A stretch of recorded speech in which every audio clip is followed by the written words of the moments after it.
श्रद्धा मूर्तो मातो बहनों, काफी देर से आप सत्संग श्रवण कर रहे हैं। अभी महाराज जी ने बहुत सुंदर सुंदर बातें कही, सत्संग की भूरी भूरी प्रशंसा आपने सुनी। और वास्तव में जीवन में जिन्होंने सत्संग किया है उन्होंने अपने मुक्ति की धाम को लिया है। बाकी तो भवसागर की धार में बया है, कुछ नहीं, जिंदगी ऐसे ही चली जाती है।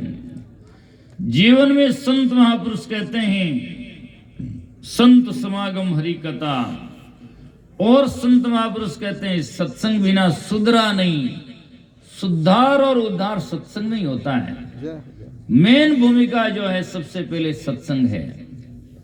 और यदि जीवन में आकर सत्संग नहीं किया तो खाना पीना आर व्यवहार उद्धार सुधार का किसी का बोध नहीं हो सकता है, और न उसके भीतर का अंधकार खोज सकता है। केवल जिंदगी में दुखी हो सकता है, लास्ट में रो सकता है, बाकी कुछ नहीं हो सकता है। इसलिए सत्संग करो और संत महात्मा से डरो और उनके शब्दों पर ध्यान धरो और भवसागरों तरो।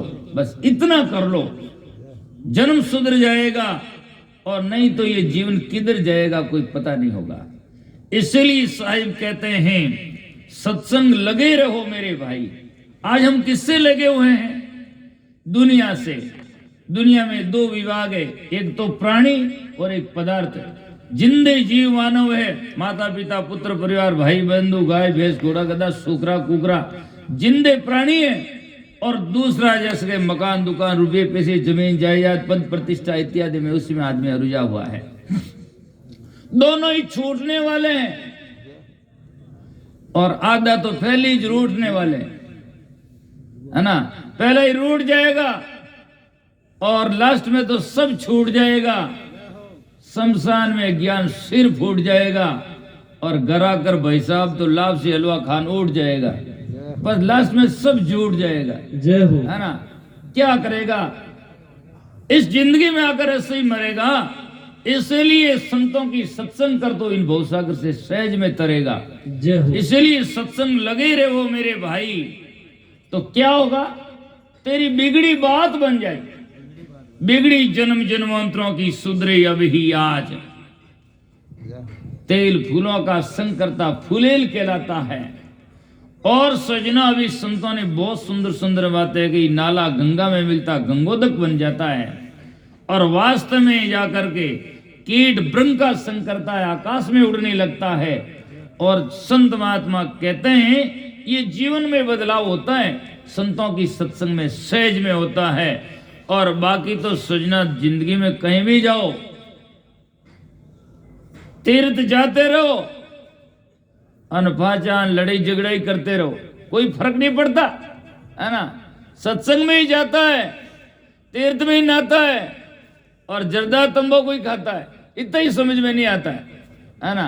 पता नहीं जिंदगी ऐसी चली जाएगी। इसीलिए जीवन में सुधार करो, और सुधार सत्संग से ही संभव है, क्योंकि सत्संग में सत्य असत का निर्णय होता है, और वास्तव में सही क्या है और नहीं क्या है इसको बताने वाला सत्संग ही है। इसलिए संत महापुरुष कहते हैं सत्संग लगे रहो मेरे भाई, तो क्या होगा? तेरी बिगड़ी बात बन जाएगी। बिगड़ी जन्म जन्मांतरों की सुधरे अब ही आज। आज सुधरने की जगह है, और आज हम कर्म भूमिका में, मानुष जन्म कर्म भूमिका है, मुक्त भूमिका है, यहां हम पहुंचे हुए हैं। आज यदि नहीं किया तो फिर कब करोगे? फिर करने का साधन कहाँ है? दूसरी योनिया में तो कर ही नहीं सकते। कौन बैठाएगा, कौन सुनेगा, और सुनाने का तो समझ में नहीं आएगा। मानव जन्म ही कर्म भूमिका है, और यहाँ आकर आप सुधर सकते हैं। इसीलिए संतों ने कहीं भी वाणिया में लिखा तो कहा अब चलो जन्म सुधारो। ऐसे नहीं कहा कि पीछे वाला सुधारो या आगे वाला सुधारो, अब का आज का सुधार करो।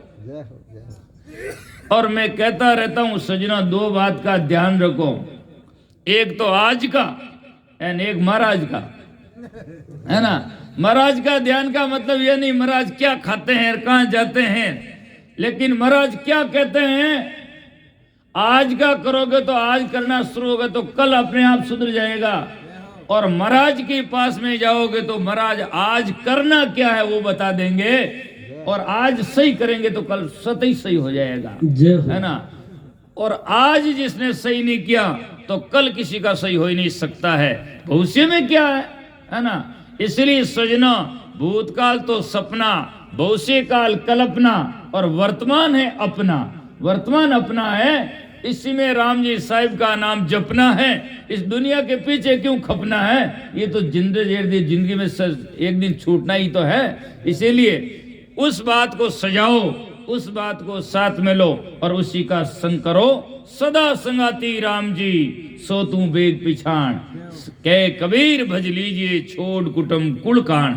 अरे महापुरुष कहते हैं सदा संग तो तेरा राम जी परमात्मा चेतन साहिब है, वो घट निवासी हृदय निवासी है। उनको आप समझोगे तो जीवन सुधर जाएगा।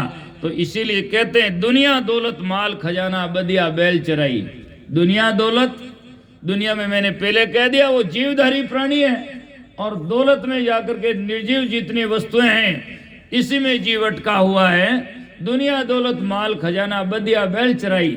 बदिया नपुंसक किया हुआ बैल है, और जिंदगी भर ढोने के काम आता है, उससे आगे संतानोत्पत्ति विकास नहीं हो सकता है। तो इनसे आप रहोगे तो जिंदगी भर माल ढोते रहोगे, माल ढोते रहोगे। सतगुरु कबीर साहब ने बीजक में लिखा, बह बह मरियो पचो निज स्वार्थ, यम को दंड सयो, धन दारा सुत राज का जित माते बाहर गयो, खसम बिना तेली को बैल भयो, बैठत नहीं साधु की संगति नादे जन्म गयो। संतों की संगति में बैठा नहीं, इसीलिए बिना दे जन्म चला गया। और कोल्लू में जैसे बैल फिरता है, इसी प्रकार ये जीव जाकर के वासना की रस्सी से बंधा हुआ फिरता है। वासना का बीज जब तक नहीं छूटेगा, और छूटता कैसे, संत कहते हैं सत्संग में वासना बीज भस्म कर डारो, बिरे बैराग जगा के, उलट दे स्वरूप देश में गुरगम चश्मा लगा के। अरे अब तू मत करड़ापन राके, मरता क्यों नहीं मूर्ख अनाड़ी, समझ कटारी खाके। समझ की कटारी खाकर मरो, बाकी लो और पितड़ की खाकर कर तो बहुत मर गए हैं, और बाकी उससे कुछ नहीं होता है। बस कोई मर गए, कोई जाकर के और मूर्ति धर गए, बाकी उसने और ज्यादा कुछ नहीं होगा। इसीलिए और जो समझ कटारी खाएगा वो भवसागर के चक्कर में नहीं आएगा, और पक्की बात है निश्चित ही मुक्ति धाम को पाएगा, है ना। ये संत महात्मा की बात है। और संत सजना, अभी संतों ने कहा कि संत कितने मान होते हैं। आज सीधी भाषा में लोगों से पूछे कि संसार में बड़ा कौन है, तो लोग कहते हैं सबसे बड़ा तो भगवान है।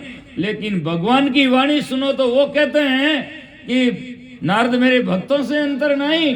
और भगवान कृष्ण कहते हैं मैं हूं भक्तन का दास, भगत मेरे मुगट मणि, है ना। वो तो स्वयं कहते हैं। भगवान रामचंद्र जी सबरी के पास में जाते हैं, कहते हैं प्रथम भक्ति संतन कर संगा, द्वितीय भवि मत कथा प्रसंगा। तो पहली भक्ति है तो यह संतों की संग करो। और संत महात्मा अभी जाकर के कहते हैं कि संत जितने हैं, और भगवान स्वयं कहते हैं कि संतों से मैं उऋण नहीं हो सकता। चरणदास जी महाराज ने भक्ति में लिखा है, भक्ति सागर में लिखा है कि प्रेमी संत का मैं ऋणिया रहूं। और महापुरुषों ने कहा यही हमारे सूल, चार मुक्ति तो दई ब्याज में दे नहीं सकूं कुछ मूल। उन भक्तों को मैंने चार मुक्ति तो ब्याज ब्याज में दे दी, और मूल धन तो मैं उनका कभी दे ही नहीं सकता हूं, उनका मैं ऋणी रहता हूं। जय हो। भगवान स्वयं इतने ऋणी बात करते हैं। इसलिए संत महापुरुष कहते हैं दुनिया दौलत माल खजाना बदिया बैल चराई, जब ही काल का डंडा बाजे रे खोज खबर नहीं आई। जब काल की घंटी बाजेगा, सब लोग कनु बाजेगा, उड़ जाई, हलो हलो बाबू जवनाड़ो है, बस ये सब भाग जाएंगे, है ना। और दूसरा यत्न करने लाग जाएंगे कि जल्दी करो, दूसरा हलाओ चलाओ कि काम करो, है ना। कमी मरने की जय, बाकी सब तैयार है।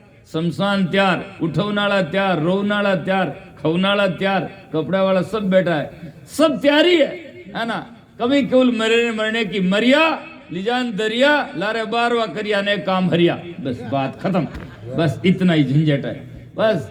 तो इसीलिए जिंदगी में संत महात्मा कहते हैं इन भवसागर से तरना है तो इन संतों का संगत करना है, और बाकी सोचना ऐसे ही मत मरना है। मरना है तो बस जिंदगी में संतों की संग जीते जी मरना है। और ये सदगुरु का संग से हमें समझ में आएगा। और नहीं तो सजना ही जिंदगी ऐसे चले जाएगा। इसलिए कहा गया दुनिया दौलत माल खजाना बदिया बैल चराई, जब ही काल का डंडा बाजे खोज खबर नहीं आई। फिर कहते हैं ऐसी भक्ति करो घट भीतर। थोड़ा सजना अच्छी तरह से समझने की, इस गांव बदौड़ में तो मैं पहली बार सत्संग में आया हूं, तो समझने की जरूरत है। थोड़ा स्पष्टवाद बात अच्छी तरह से समझें। आज लोग भक्ति करते नहीं हैं, और करते हैं तो जहां करनी चाहिए वहां नहीं करते हैं, जहां दूसरी जगह जहां नहीं करना है वहां जाकर के करते हैं। सतगुरु कबीर साहब की वाणी से यदि मैं कहूं तो सतगुरु कबीर साहब कहते हैं, ने समझाया समझे अजब दुनिया दीवानी है, और पटकती सिर वहां जाके जहां पत्थर और पानी है ना। सिर वहां पटकता है, जावे डोकरो मिंदर में बजाय दे टोकरो, और भले की खा बोकरो भाषा गरा बोकरो, बस ए लो जीवन भर जा बोकरो, क्या फर्क पड़ेगा उससे, है ना।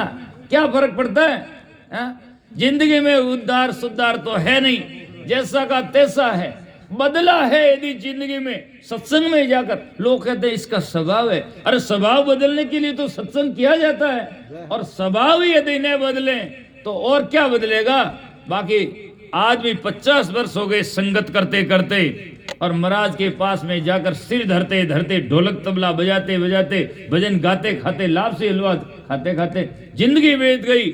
और बदलाव आया तो बालों में और गालों में आया।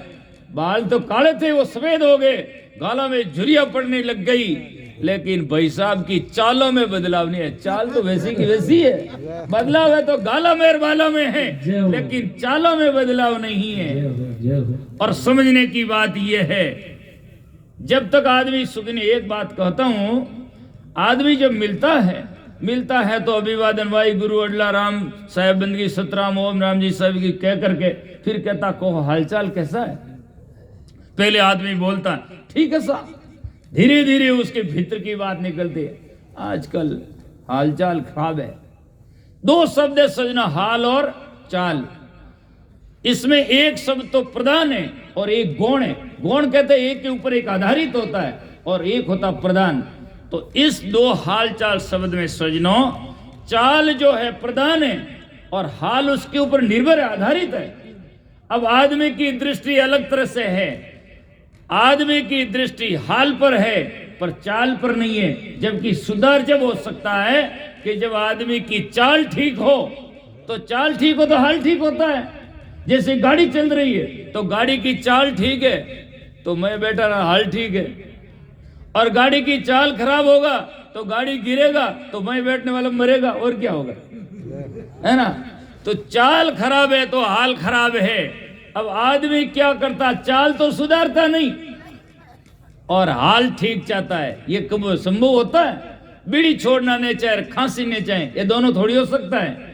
यदि खांसी नहीं चाहो तो जहां खांसी का उद्भव है, रोग का उद्भव है, वहां से सुधार करोगे तब। तो आदमी जीवन में हाल ठीक चाहता है पर चाल ठीक नहीं करता है। और सुधार और सुख हाल जब ठीक हो सकता है कि आदमी चाल ठीक कर दे, तो हाल अपने आप ही पीवे शराबी बुद्धि खराबी, है ना, पर जाकर के रोड पर पड़ा रहता है, हाल खराब रहता है। इसीलिए आदमी की चोरियां करने की चाल है तो कारावास में खराब हाल है, वहां बैठा बैठा है। और यदि चाल ठीक है तो हाल अपने आप ही सुधार होता है, ठीक होता है। इसलिए हम जाकर के हाल पर ध्यान न देकर हम चाल पर ध्यान दें, और यदि हमारी चाल ठीक हो जाएगा तो हाल स्वतः ही ठीक हो जाएगा, अपने आप ही सुधार हो जाएगा। इसलिए संत महापुरुष कहते हैं कि ऐसी भक्ति करो घट भीतर। तो भक्ति कहाँ करनी चाहिए? घट के भीतर में, क्योंकि चोर कहाँ है? घट में है। दुविधा कहाँ है? घट में है। दुख कहाँ है? घट में है। तो आदमी दुख तो यहाँ है और टोकरा बजाता कहाँ है ना, तो कैसे जाएगा, है ना। आग तो यहाँ लगी है और पानी वहां डाल रहे हो, उससे क्या जाएगा? आग बुझ थोड़ी जाएगा। इसलिए जहाँ आग लगी है, जहाँ जाकर के दुख है वहां मुटाओ। इसलिए कबीर साहब ने एक बात कही बीजक में। कबीर साहब कहते हैं कि वस्तु अंतेर खोजे अंते, है कार खोजता कहाँ है। और कबीर साहब कहते हैं कि जाकर के चात सुख दुख संगनी छाड़ा। चाहता तो सुख है, पर दुख का संग नहीं छोड़ता। इस पर एक उदाहरण कह देता हूं। एक गांव में एक बाबा जी खत्म हो गए, गमी हुई, तो एक आदमी की कमी हुई। बाबा जी तकड़ा फकड़ा, बॉडी बहुत मजबूत थी, शरीर छोटा। अब उनकी अर्थी सजाई गई, और जब अर्थी सजाते हैं तो सजना आप सब जानते हैं कि उनके खास परिजन जो होते हैं वो उसको उठाते हैं, हाँ, कंधा देते हैं। तो सजना बात क्या हुई कि उसमें खास परिजनों में दो आदमी थे, वो रोडे नीचे कद वाले थे और दो ऊंचे कद वाले। तो ऊंचे कद वाला ने क्या क्या, सजना जाकर के पहले ही जिधर से जाकर के जो ही अर्थी उठाने की बात हुई, यानी कि उन्होंने बॉडी की जाकर के सजना अर्थी की पांव की तरफ से पकड़ लिया। अब पकड़ लिया, अब दो छोटे कद वाले रह गए, तो छोटे कद वाले रह गए तो वो आगे से उठाया। अब आगे से उठाया तो वो बॉडी यूं जा रही, जिधर ढालान होती उधर वजन ज्यादा होता है। अब बाबा जी की बॉडी बहुत मजबूत, मरने के बाद में लोग यूं भी कहते हैं कि और वजन बढ़ जाता है, यूं भी होता, भारी हो जाता है। अब माथे बोझ वे वजन वे जन पछ भजन वे, आदमी ने माथे बोरी ऊंचाई देन के राम राम करो भेजे नहीं, पग तुझे पछ राम राम करना थोड़ी हुजे, है ना। तो कैसे करें? अब लोग यूं कह रहे राम नाम सत्य है, राम नाम सत्य है, पर वाण तो माथे वजन है जो आवे नहीं।